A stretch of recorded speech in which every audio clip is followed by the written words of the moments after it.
எனக்கு டைட்டில் என்ன நான் சரியா பார்க்கல. என்னடா கேட்ட? பேர்லாம் எனக்கு தெரியாது. பேர் கூட தெரியாமா? அது கூட தெரியாம என்ன மானாவுக்கு நான் கலாய்ச்சிருக்கீங்க. சென்ட்ரல் பார்க் டீ கடை காஃபி ஷாப்க்கு வரல. ஏய் என்னடா காமெடி பண்ணிட்டு இருக்க உட்காந்துட்டு? என்னமோ டீ ஃப்ரெண்டு ராசு பிபின்னு டேய் டேய் டேய் ஃப்ரெண்ட்ஸ் எல்லாம் மறந்து போய் அதுக்கப்புறம் ஒரு 10 சீரீஸ் வந்து ஓடிட்டு இருக்கு.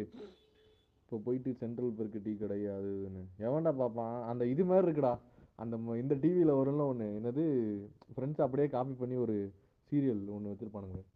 என்னது இது? ஐயோ அது பேர் சரியான பேர். என்ன ஆச்சு உனக்கு? ஏன் இப்போ இதெல்லாம் நீ பண்ணிட்டு இருக்க? வேலை கொடுக்க மாட்டாங்களா உனக்கு ஆஃபீஸில்? என்னடா இதெல்லாம்? அதுக்கு பெசாட்லி ஏதாவது இந்த சுதா கோபி இதை எடிட் பண்ணி அந்த மாதிரி ஏதாவது கிரியேட் பண்ணி போட்டு அதுலேயே லைக் வாங்கிட்டு போயிடலாம்டா. அந்த மாதிரியாவது ஏதாவது யோசிப்போம்டா. இது ஏன்னா நம்மளா கண்டென்ட் ரெடி பண்ண